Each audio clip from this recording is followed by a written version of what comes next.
Alright guys, to get started sa StreamYard, dapat meron kang account.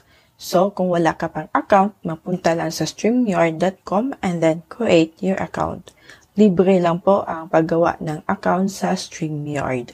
First thing first, i-enter mo lang yung active email address mo kasi magsisend si StreamYard ng verification code dun sa email na yon. Once na-enter mo na ang email address mo, click Get Started.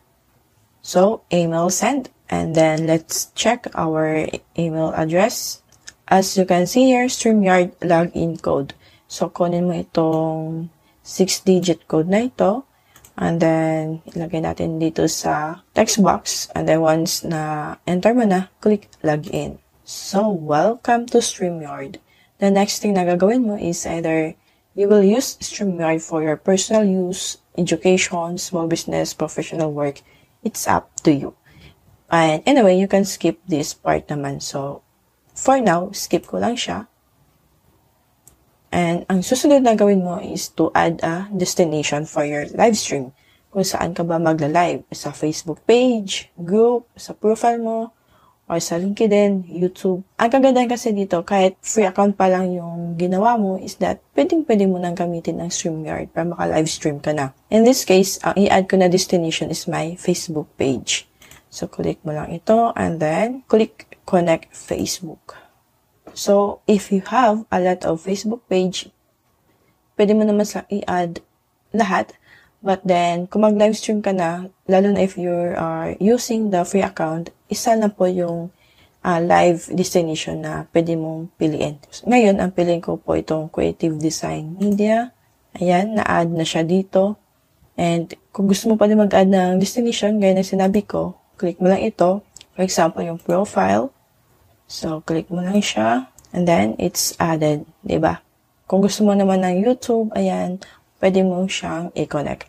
But in this tutorial, ang ipakita ko lang po sa iyo is paano mag-live sa Facebook page. Kasi kapag sa YouTube, ibang settings na po yun. And I will just create another tutorial about it. So, balik tayo sa destinations. And then, punta tayo dito sa broadcast. Since wala pa tayong broadcast, pwede tayong mag-create a broadcast and click new broadcast. Kasi yung use a pre-recorded video, ito yung ni-record mo na video but then i-upload mo siya and then i-live mo siya sa Facebook na parang naka-live but recorded na siya. So, ito po yung feature na yan pero sa paid po yan na account. Kung i-click ko ito, pre-recorded streaming is currently a paid feature. To use it, please upgrade your plan. So, ayun. Dito lang tayo sa new broadcast.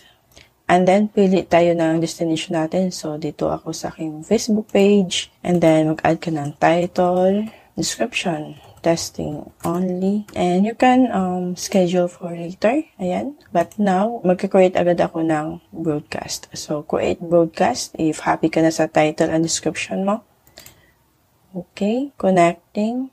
So, let's check your camera and mic. Kapag may nakalagay dito guys na blue sa screen mo, itong maliit na circle, tapos naka-X, ibig sabihin yun, naka-mute ka. So, click mo lang ito to unmute. And then, stop cam. Ayan, nawala yung camera. Ayan, and then display name. So, lagay natin, Rose. So, dito tayo sa settings guys, bago tayo mag-enter sa studio. General, high definition. Pwede din naman full high, pero dapat meron kang solid internet connection for 1080 to work well. But then, okay na po tayo sa 20p. Sa camera, ayan. We're using the camera of my laptop, the easy camera, and audio. Hello, hello, hello. Then, ito yung sa mic niya, and then sa speaker. Test natin. Okay. And virtual background, got it? So, let's try it. Ito yung virtual backgrounds kapag blur yung pinili mo. And if you have a green screen, you can check this one naman. So, you can choose a backdrop color. But since wala tayong green screen, pili lang tayo dito ng virtual background. For example, this one. Medyo okay na tayo dyan, guys. Anyway, if you have a custom or preferred na video background or image na gusto mo gawing background sa video mo, you can upload a background naman. For example, this.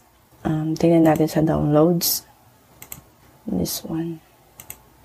So, nabago na yung background natin.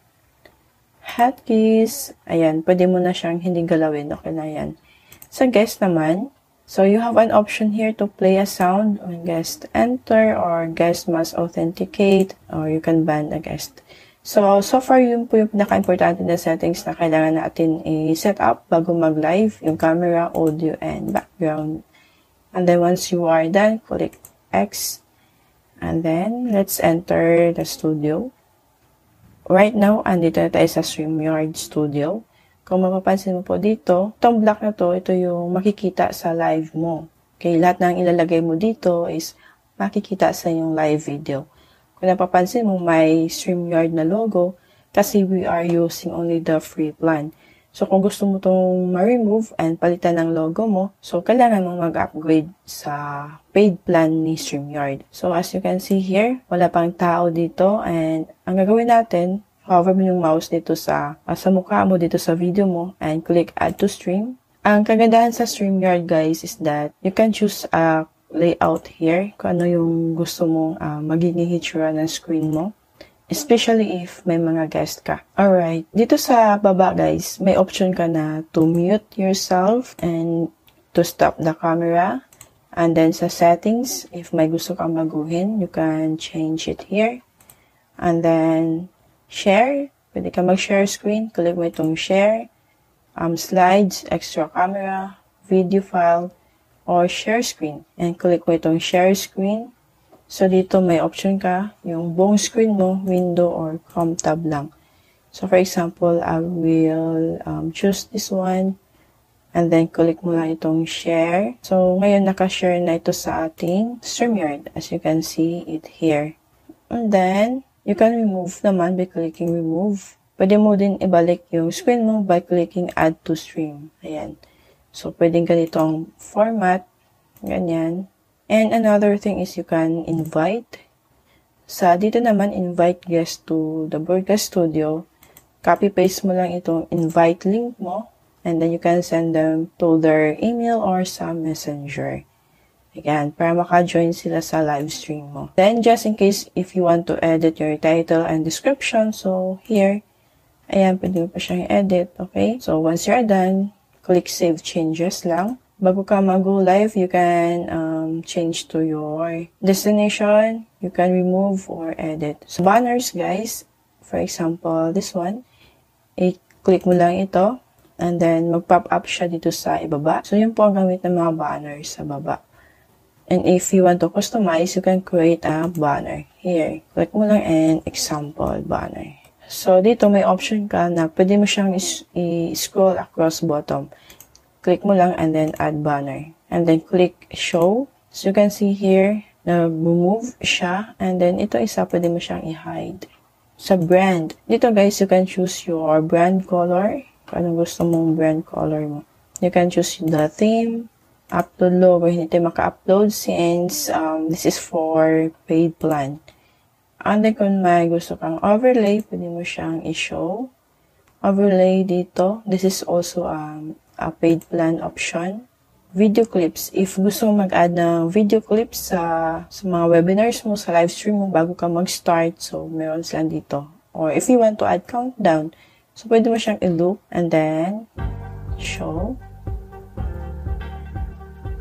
So bago ka mag-live, may countdown po siya. So you can also add a video clip if you want. And background music. So pwede ka mag-add dito. So, you can choose it here or you can add a music. Just make sure na hindi siya copyright, okay? Dito sa private chat, you can chat with everyone in the studio. So, ayan guys, once you are ready to go, mula itong go live. So, now you are live, ayan. So, live viewers, ito yung numbers na mga viewers kung ilan yung nanonood ng live mo. Ayan guys, pwede ka na mag-start. And once you are done, you can end broadcast. Click mo na itong end broadcast and then end broadcast. It says here, this broadcast has ended. So you can download your recordings, okay, or view on Facebook. So view natin. Just click continue to Facebook. And then, as you can see here, Creative Design Media was live. So, kung ipi-play mo siya, this one, Once you're done, you can click here to return to dashboard. And then dito sa broadcast, click past. Ito yung ginawang live natin kanina, and you can have an option here to download recordings or enter the studio. Dito sa videos, so ito yung past na live stream. And sa members, you can add a member here, and you can click here to invite a member. Kung may mga tanong po kayo on how to go live on Facebook using StreamYard, let me know in the comment below.